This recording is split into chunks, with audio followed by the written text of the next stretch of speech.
Click online. Click online. Click online. Network. Interface. Expanding. React. Mobile. Memory. Connect. Click online. Click online. Click online. Hello, I'm Stephen Cole. A warm welcome to Click Online, the first of a new series for all those interested in new technology and the internet, for business and, of course, for pleasure. Coming up in this week's programme, Microsoft takes a thumping in the courts and on the stock market. But it's not the only technology company facing difficulties. We'll be looking at the less than certain future for the mushrooming IT and .com industries. Europe's Commissioner for Education and Culture tells us about her passion for e-learning and why all children need to be taught how to use the net. They need to dominate the internet and not an internet to dominate them. Digicams, we look at the pros and the cons of some of the cameras currently on the market. And don't tell the children, but we take a ride with the Sony PlayStation 2. So lots to look forward to in this first programme, coming to you from the BBC online newsroom here in central London. Well, you would have had to have lived in a cave not to have known this week about the big IT story, and that was Microsoft and the ruling in the antitrust case. More on that later in the programme. But it certainly meant that Microsoft shares took a nosedive, as did the Nasdaq at one stage. Technology, computer and .com shares have been collapsing as investors turn away from new startups and put their money back into older, more conventional businesses. .com companies have had a particularly hard time.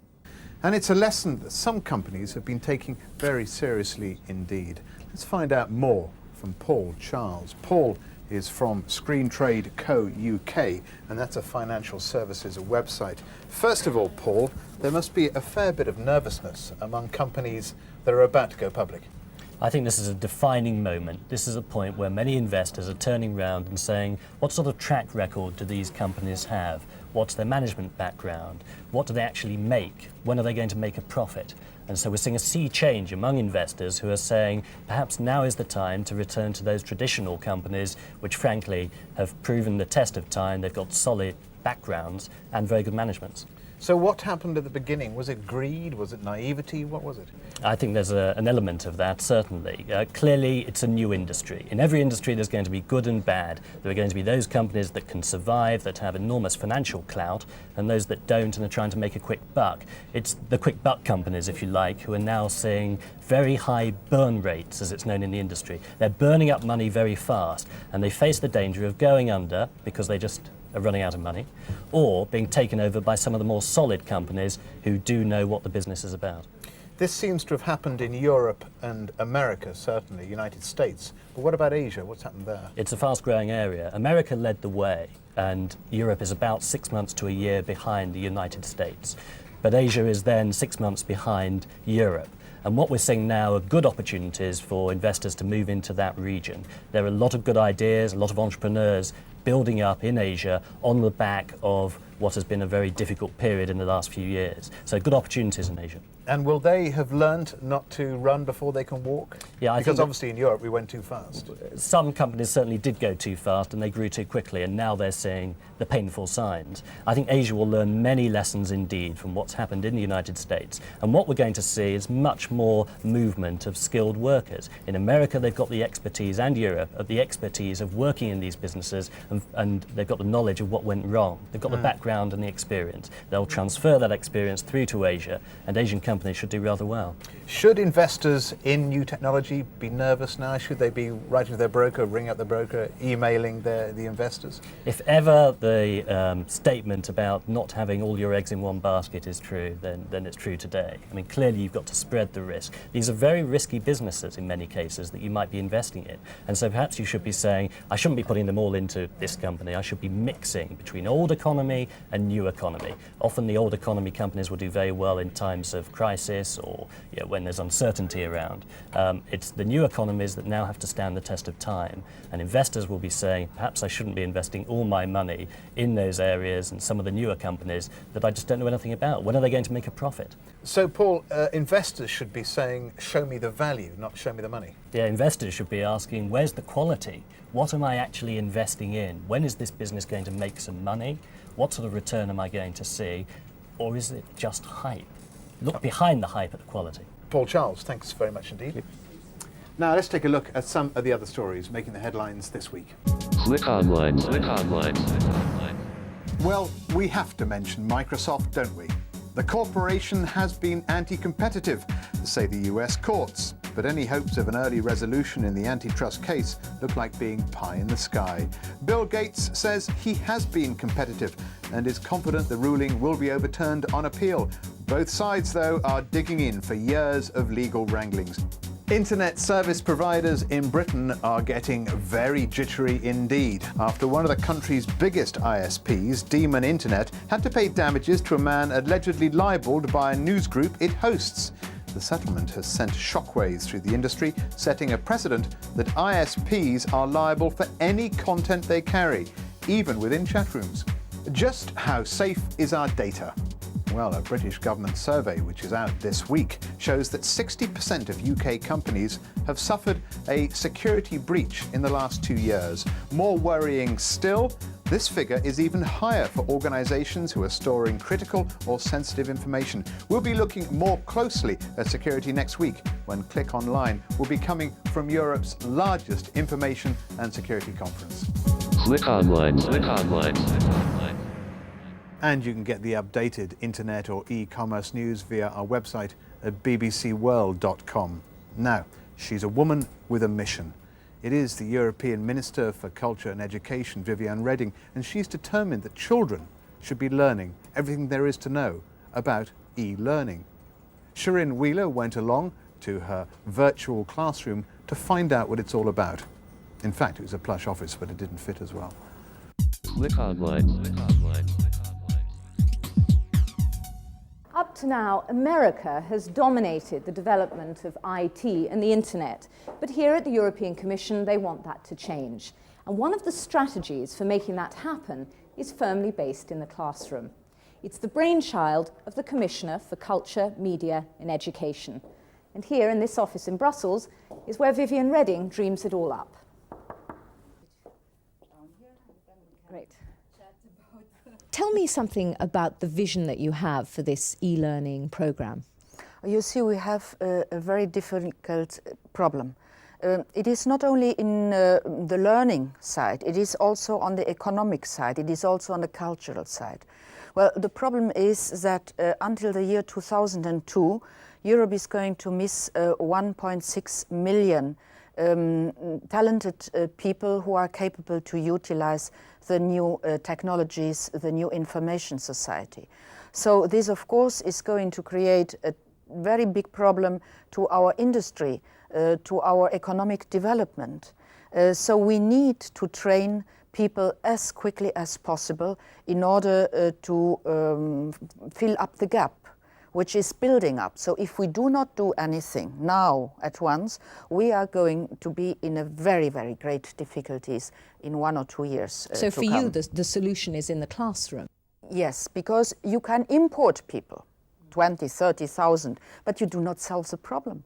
The problem can only be solved if you educate the new generations in order to be capable to utilize the internet and to dominate the internet. You've got some pretty ambitious goals though, haven't you? What are your goals? My goals are, first, to have in each school class, in each school, an internet by 2001. Now, that is easy for the Nordic countries in Europe. For the central and southern countries, it is rather difficult because they lack the technical means and they lack also the money. Is there a danger in being over-evangelical with the internet? If you put an internet in a school, but, for example, you don't really train the teachers to make sure that children actually know what they're looking for? The kids will know what button to push. They know it from an early age. But they will not know the difference between publicity and information. They need to get the tools of a critical utilization of the internet. They need to dominate the internet and not an internet to dominate them. Do you ever imagine a situation where the internet and IT is actually going to replace traditional education within schools? And what I mean by that is books, really, and libraries. You see, I am from the generation who has grown up with books, and I need this physical contact with a paper, with a book, to have a book in your hand. I don't believe that this can replace this pleasure and also the smell of a new book or of an old book. I would not like to replace that, but I think books and the internet are two quite different media. The commerce of books might be changed after a while by internet, but I hope not the utilization of books. So you're not entirely a convert, it sounds like. I mean, you were talking about the generation gap. You've got 3 children. Are you as keen as them on the internet? Oh, no. When I don't know what button to push, my 9-year-old said, "Oh, Mummy, you're so stupid. Come, I show you." It is really a gap of generations. So the new generation, growing up with the internet, is going to utilize it in a much more diverse way than we can imagine today.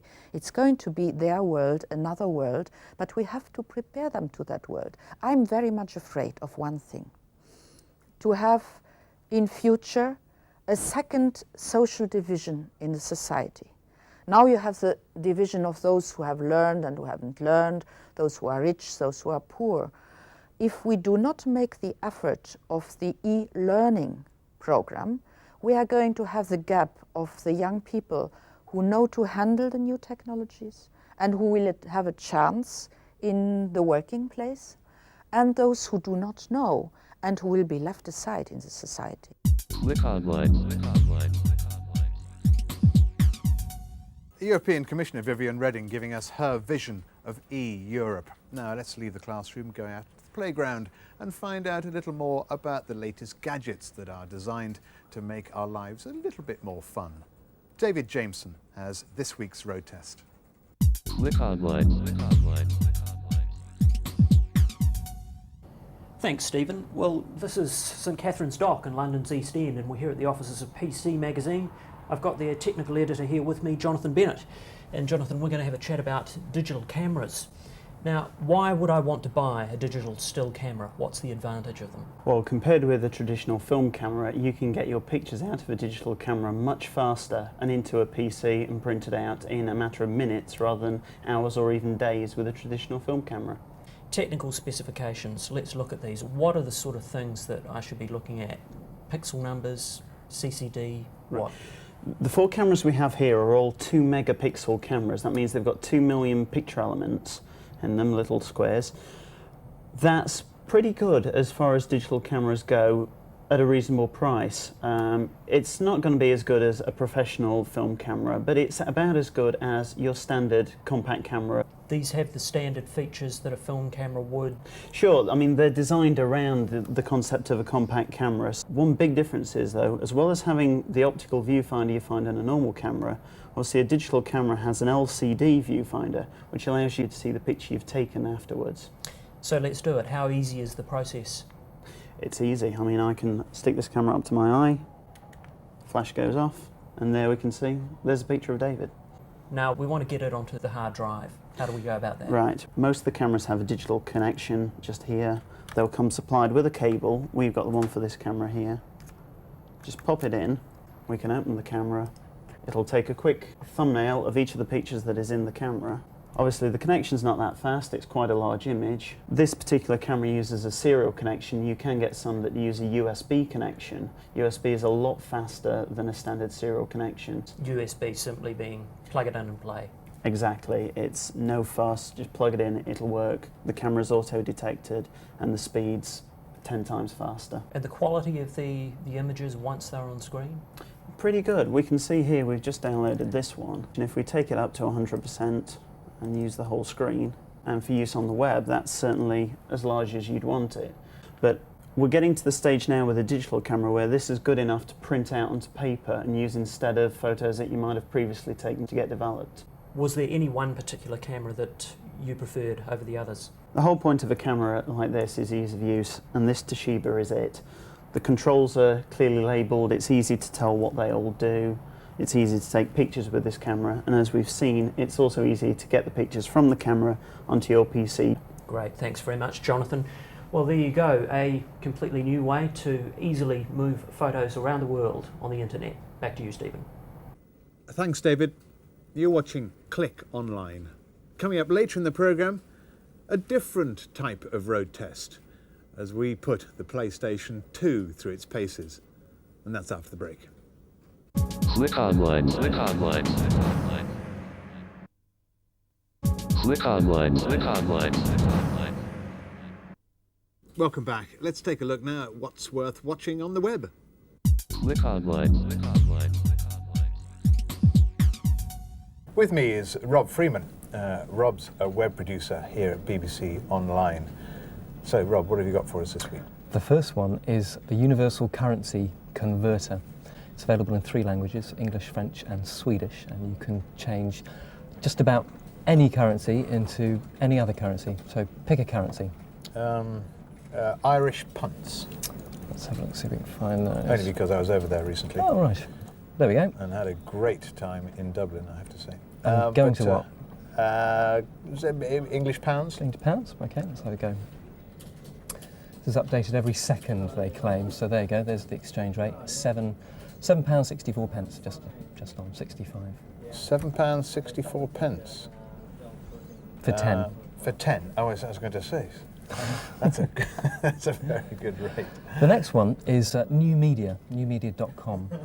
Well, that covers just about everything, doesn't it? Pretty much. This site was relaunched just a few months ago, and it's a daily news service that fits into 3 broad categories of business, design and technology. It's got quite an interesting interface. It doesn't work on the normal web page because they have a different Java interface, and it takes a bit of getting used to. It also requires registration to look at the site, but it is free. You do have to give them your email address and things. They have a story at the moment about and what do they do with your email address? Why do they always ask for that? They store it, and they will ask whether or not you want to be sent all sorts of other spam.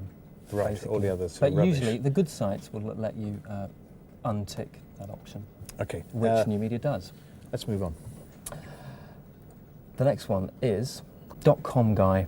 Now, .com Guy was Mitch Maddox, and I say was because he's legally changed his name by default to .com Guy. And his task is to live in the same house in Dallas for a year and not leave it, and buy everything over the internet. And this is voyeurism or consumerism Sort of, linked yeah. on one site? You can look on his site, and he has webcams across his whole house. They're actually sat and they're produced by someone with lots of buttons and monitors. Let's move on straight away from .com Guy. Chili Beach. Sounds Chili more fun. Beach is the Looks more Canadian version of South Park. This is a site with animated stories. You can go inside any of these little houses and see what happens to the residents of Chili Beach. It's Is it as funny as South Park? well, I didn't think so when I had a look at it. There's 15 episodes, and they make a new one every now and again and post it up. It's very, very well produced, excellent animation. But I think you have to, the humour. It didn't tickle my funny bone. All right, Rob. Well, Rob Freeman, thanks very much indeed. Let's move on. We're talking about Canada, but let's move on to the United States for the first of our correspondent emails. Hi, I'm Kevin Anderson with BBC News Online in Washington. As was mentioned earlier, a judge here has ruled that Microsoft illegally tried to monopolize the web browser market. We don't know yet what that means for the company or for consumers. A judge has yet to issue a punishment in the case, but he wants to do so soon, possibly in as little as 60 days. He said he's spent enough time and energy in the case already and disrupted the economy enough. And what a wild ride it's been. The stock market was down by as much as 500 points earlier this week. But the ruling hasn't slowed down Microsoft at all. It recently announced that it would partner with AT&T and BT to bring streaming multimedia to mobile phones. Soon you might use your mobile not just to talk to friends and to surf the net, but also to watch television and to listen to CD-quality audio. Well, Microsoft isn't the first company that the government's gone after. IBM fought the government in the courts over an antitrust suit for 13 years, but Big Blue is back at the forefront of technology again. It recently announced a breakthrough to increase the capacity of hard drives by 100 times. The beauty of it is that it's so simple. All they did was add a little iron and platinum to a heated solution, and voila! The magnetic particles in the material for the disk drives is so small it would take 20,000 of them to span a human hair. So what does that mean for consumers? Basically that computers will continue to be smaller, faster, and cheaper for the foreseeable future. And I'm Kevin Anderson for Click Online in Washington.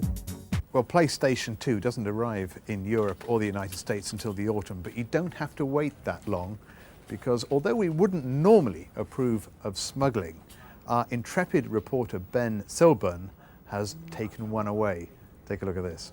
Click Online. Click Online.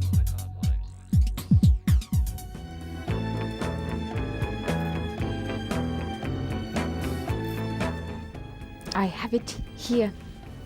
Let me see. Ghost Leader will be very happy.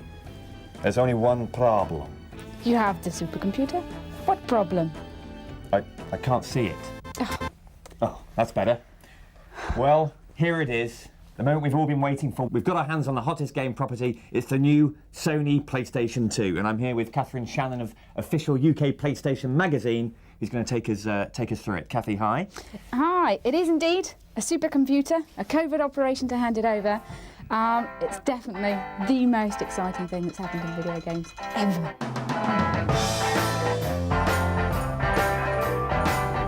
Better, faster, smoother games. Graphically, they'll become far more realistic. Very, very smooth. Wonderful textures, bigger games, more content. I am the passenger, and I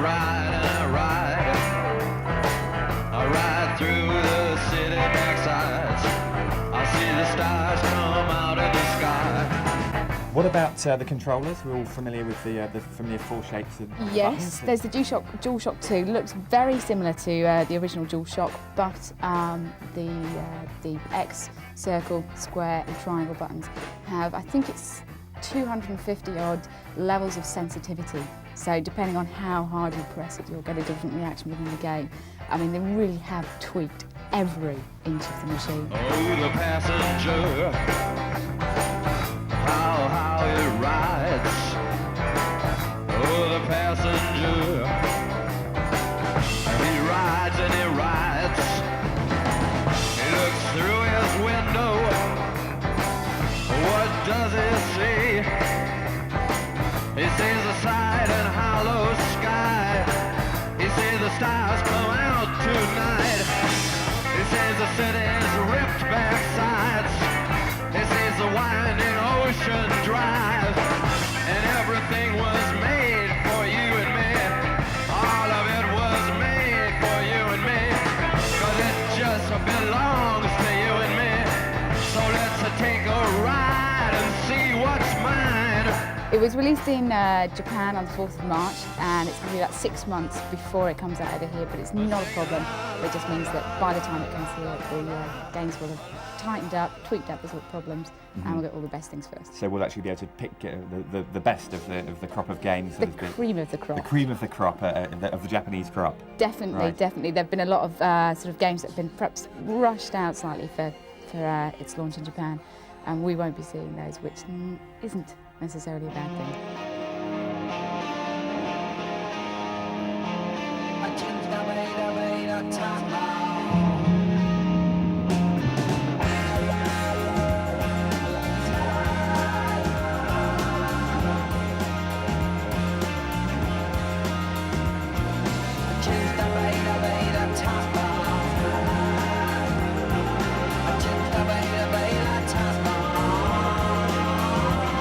Thanks very much, Catherine.